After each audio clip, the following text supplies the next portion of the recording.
doctor Joaquín Doldán, porque es escritor, dramaturgo, conductor de programas radiales, es odontólogo, vivió 20 años en Sevilla y regresó a Uruguay por amor.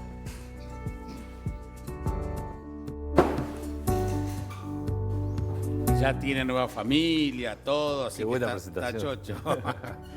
¿Qué es el cerro para vos? El cerro es... El cerro para mí es Macondo, ¿no? El cerro no es mi identidad, yo lo descubrí más todavía estando afuera, ¿no? Que pasa... Creo que Dolina siempre cuenta que cuando ves, por ejemplo, la Giralda, ¿no? La ves de cerca y le ves todos los defectos, las grietas, pero la ves de lejos y es como perfecta, ¿no? Monumental. Claro. Y a esa distancia se llama respeto. Y yo creo que lo que me pasó a Uruguay cuando me fui 20 años, lo miraba de lejos y le agarré respeto que quizá le había perdido de tanto estar adentro y tan adentro como yo estaba además. Y la distancia eso me hizo bien y empecé a descubrir, por ejemplo, en mi barrio, que le pasará a todos los barrios, me imagino, en el cerro capaz que pasa más porque el tema geográfico ayuda, ¿no? La diferencia esa geográfica y todo. Y que es el barrio más lindo de Montevideo, no lo voy a descubrir ahora. Yo aprovecho siempre cuelo Sí, alguna no, ahí para que hagan Bueno, turismo. tenés libros escritos sobre el cerro. Claro, y lo empecé en determinados cuentos y novelas, lo empecé a usar de Escenario, lugar de sí. escenario, me parecía buenísimo, ¿no? La isla de ratas, el faro, la fortaleza. Tanto así que un periodista allá en España, en una entrevista por una novela, me dijo, ¿y cómo se te ocurrió lo del cerro? Porque no sé ese lugar, digo, no se me ocurrió, es mi barrio. Y el tipo quedó así como que, se ve que se había tomado en serio lo de Macondo, ¿no? Pensó que era invento mío el cerro. No, está bien. Creo que es verdad que la distancia hace que uno mire su lugar de Claro. origen y le perdone muchas cosas. Y sí, claro, porque efectivamente las grietas que uno tiene, hasta no, te pasa algo peor con la distancia, le empezás a ver hasta el encanto de eso. Ajá. Y te pasa a Uruguay también, ¿no? Determinadas cosas que uno de lejos le parecían folclóricas, inclusive cuando uno vuelve las recupera, igual te lleva 6 meses, ¿no? Empezás a recuperar y decir, uy, cierto que acá era así, ya me había olvidado. Hoy hablábamos con Médicos Sin Fronteras y yo te tenía muy presente, porque en tu carácter de odontólogo hemos hablado muchas veces y has escrito sobre eso.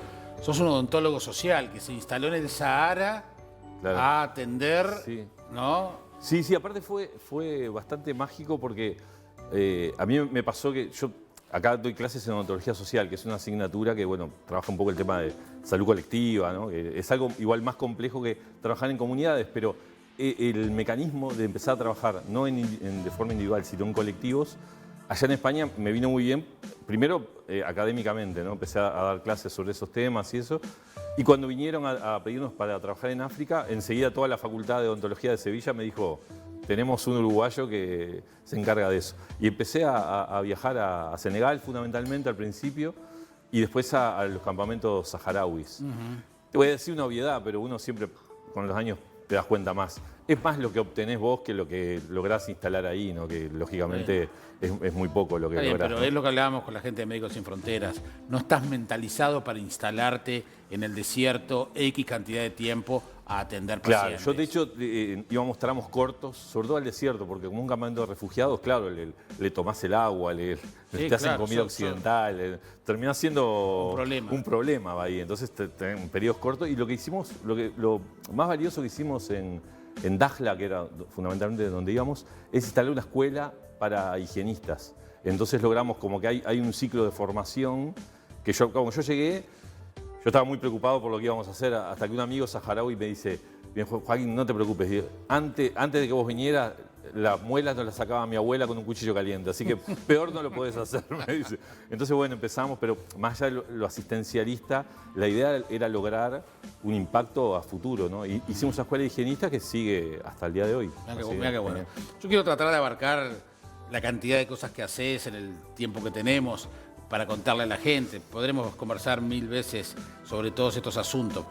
Te has dedicado mucho al teatro, aparte de escribir mucho, artículos, libros, cuentos, ficciones, pero has escrito mucho teatro y en esta vuelta al Uruguay has generado obras de teatro vinculadas a la inclusión, que a veces uno a veces escucha hablar de inclusión y lo siente como una postura o decir, Claro. bueno, tenemos que empezar con esto para estar políticamente correcto, pero vos Sí, te has pero- comprometido con este tema Sí. mucho. Sí, también nace de la odontología también. Porque yo, mira, a los 30 más o menos, me recibí muy joven de dentista, ya llevaba mucho tiempo de odontólogo. Y yo estaba medio como frustrado con el tema de la odontología. Y estaba en una encrucijada de eso que dije, bueno, o hago una especialidad o dejo. Aparte yo tenía el tema del fantasma de la escritura también, lo que me gustaba el tema de escribir. Entonces encontré justo en ese momento se llamaba pacientes especiales, ¿no? Que ahora sería personas en situación de discapacidad, pero en ese momento pacientes especiales, que ya aparte me gustan los superhéroes, digo, esto de capaz que hay alguno que vuela. Y ahí descubrí, me acuerdo de la primera clase que me hablaron de la vida de John Donne. Y claro, uno como está siempre como escritor, decía, uy, qué fascinante debe ser que vos estudies toda tu vida algo y ese algo se transforme en el nombre de un síndrome que además describa una situación que es considerada una discapacidad y en algunos momentos históricos hasta un problema, una desgracia. Sí. Entonces, a raíz de ahí de esa punta, yo empecé a trabajar el tema de la historia de John Donne para una posible novela. Bueno, después con el tema de los años, un día con el cruce justo con Natalia Lamach, que es la hija de Silvia Prida, una profesora mía de literatura, por eso tiene que ver con eso, me dijo de escribir una obra para la hija y ahí crucé las dos cosas y nació Castigo del Cielo. ¿Qué es esta obra? No, esta es Antígona. Ah, Antígona, que vino después. Claro, porque yo después, como empecé a trabajar con Natalia, Natalia estaba muy insistente en que quería ser Antígona, Entonces le escribí una versión de Antígona a Ismene con una actriz española y después hicimos una versión unipersonal Antígona para que hiciera ella sola. Antígona se han hecho 10.000 versiones, sí, claro. También está buenísimo. Pero bueno, me parece que me gustaba mucho el tema de que no todo lo legal es correcto y no todo lo correcto es legal, que es uno de los miles de planteos que hace Antígona. ¿Y qué pasa con el público ante este tipo de propuesta? Porque también acá claro, hay dos partes. Y lo que uno apuesta es que pase lo que pasa en cualquier obra de teatro, ¿no? Yo a lo que voy, sobre todo inclusive cuando abandonamos la temática específica, porque en La Cueva de los Monstruos, por ejemplo, también es una obra, no solamente que se trabaja el tema de la inclusión, sino, bueno, está instalado el tema de la inclusión, inclusive en el discurso de la obra. El desafío es hacer una obra divertida, claro. Una obra que la gente vaya y se la pase bien, una obra común y corriente. Común y corriente en el sentido de una obra de teatro más donde yo quería que, por ejemplo, a Natalia, pero la dejaran de ver como una persona Exacto. Con una situación de discapacidad, que se den cuenta que la discapacidad la tenía uno al escucharlo, al plantearse frente a una persona que tiene características por ahí diferentes y que hasta hace muy poco tiempo estaban ocultas. Y sobre todo que son estigmatizadas, que es un poco lo que pasa. Yo doy clase en Espacio Candy de Teatro del Oprimido.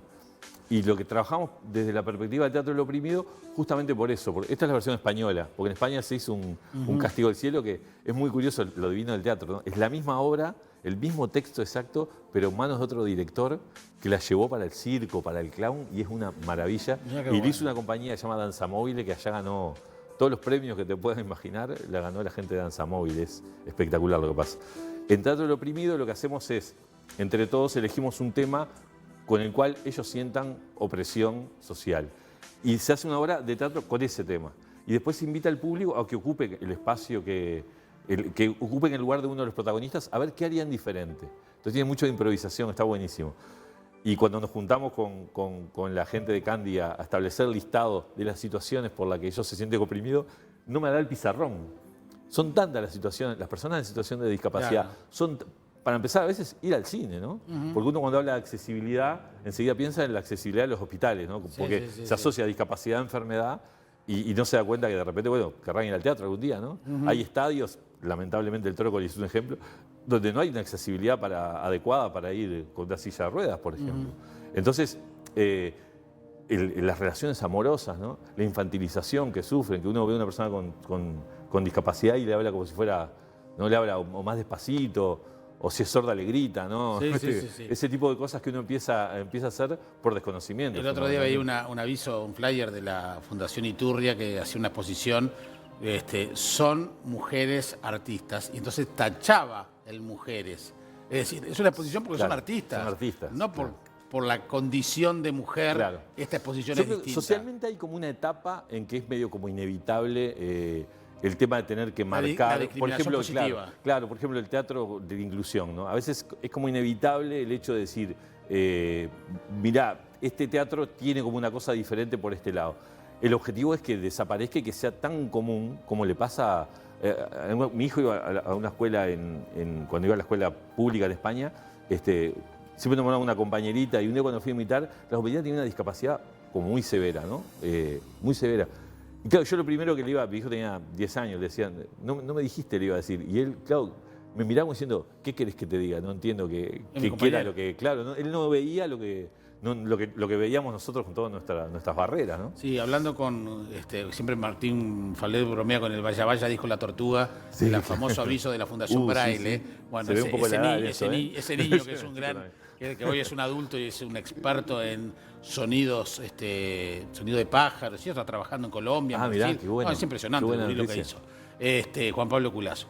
Y una vez entrevistándolo, él decía que estaba cansado de los eventos para los que tienen deficiencia visual o auditiva, lo que sea. Dice, hoy la tecnología nos permite juntarnos todos y que haya una obra de teatro, vayamos los discapacitados visuales, no ciegos o porque hay formas de traducción simultánea, etcétera, etcétera. Sí. Es decir, porque si no terminás separando a los grupos y son guetos de los sordos por un lado, los down por el otro, ¿no? Claro, sí, totalmente. Yo creo que hay personas, llamar artistas, escritores en mi caso, que hasta por la circunstancia de vida terminás como siendo el eslabón nexo y circunstancial de esas temáticas. Por ejemplo, me pasó a mí con la discapacidad en ese caso. Me pasó también con el Cerro, con mi barrio, en cierta forma. Cuando vine a España, cuando venía siempre quería ir a los liceos, cuando me organizaban tipo giras de los libros, siempre insistía en ir a los liceos porque cuando yo era chico fue una de las cosas que me pasó y que me empujó también a hacer odontología, ¿no? Y yo decía en el Cerro que quería ser escritor. Se me mataban de la risa, era como que dijera quería ser astronauta. Y yo no entendía qué era lo que pasaba. La más práctica me la decían mis hermanas, te vas a morir de hambre, que capaz que un poco de razón tenían, pero más allá de eso, era como... Entonces yo siempre le hablo a la gente del Cerro, a los chicos del Cerro, a los jóvenes del Cerro, decir, vos, se puede, está bueno, hay mecanismos, hay caminos que se pueden trazar y ser un poco como puente. Y también me pasaba en Sevilla con el tema de ser uruguayo allá, ¿no? El hecho de hacer como un puente cultural. Yo creo que un tema de sensibilidad con el hecho de, capaz que haberlo sufrido en algún momento, lo difícil para mí fue una movida hacer odontología. Uno ahora lo ve como algo folclórico, pero la hora y media de 370, los horarios, el ir caminando de la facultad de clínicas hasta el centro porque te quedabas sin ómnibus a las 12 de la noche, ese tipo de sacrificios y el tema económico, ¿no? Una carrera cara que para un hijo de un albañil era todo un desafío hacerlo. No, y además nosotros cada día cuando abrimos la ventana vemos el cerro, o sea, la cámara está en el Palacio Salvo, se ve todo el puerto y se ve el cerro allí. Es una zona privilegiada de Montevideo. Dijeron un amigo mío español, dice, en cualquier parte del mundo ahí vivirían los ricos. Pablo lo comentó hoy, justamente. Sí, totalmente. ¿No? Y además con los nombres de las calles de los países, claro, todo lo hace más exótico increíble, también, increíble. ¿no? Yo vivía en Suecia antes de Bogotá y Portugal. Ni siquiera tiene Era que ver. Gardel. Era un divino. Pero bueno, de la cantidad de libros que has escrito y la cantidad de cosas que estás haciendo, tu último libro es la biografía de Cacho de la Cruz, una porción importantísima de la televisión uruguaya y se va a estar presentando mañana. Estamos mañana en la Fundación Verde, ahí en 18 de julio 2017, creo que es exactamente. Estamos ahí a las 7 y aparte lo presenta Cristina Morán, Jorge de Nevi. Yo capaz que ni voy, porque con esa gente, ¿para qué? No, quedate en la platea mirándolo. Claro, y va a estar Cacho también, va a estar Maximiliano también. Así que va a estar una fiesta, va a ser. Bueno, y vos seguís escribiendo y seguís haciendo cosas. Sí, yo estoy ya con otra obra de teatro. Cuando te gusta escribir, vos te dedicás a escribir. ¿No? Igual la parte linda es a mí este libro en particular igual me dio especial vértigo. Con los otros no me pasa con el teatro. Sí me pasan los estrenos, ¿no? En los estrenos yo lo paso horrible, me siento allá en el fondo donde no llegan los saladitos, ¿viste? Allá y a temblar ahí, sobre todo a ver qué pasa en el final, en los aplausos. Aparte en el teatro se sufre más que en carnaval. Cuando yo escribía en carnaval era como rápido porque la gente se tenía que reír a cada... Viste que en el carnaval se ríen cada 3 minutos, entonces si no se reían era algo mal, algo pasaba mal. Ya tenés muchos años y muy buena experiencia. Claro, pero en teatro sí, y en este libro me pasó que, claro, yo recién fui consciente cuando empezó el tema promoción y eso, la exposición que iba a tener. Digo, y esta vez me van a leer en serio. Bueno, disfrutala. Gracias, Joaquín. Gracias, es un gustazo tenerte acá. Un placer. Hacemos la pausa y seguimos adelante en Buen Día. Ya venimos.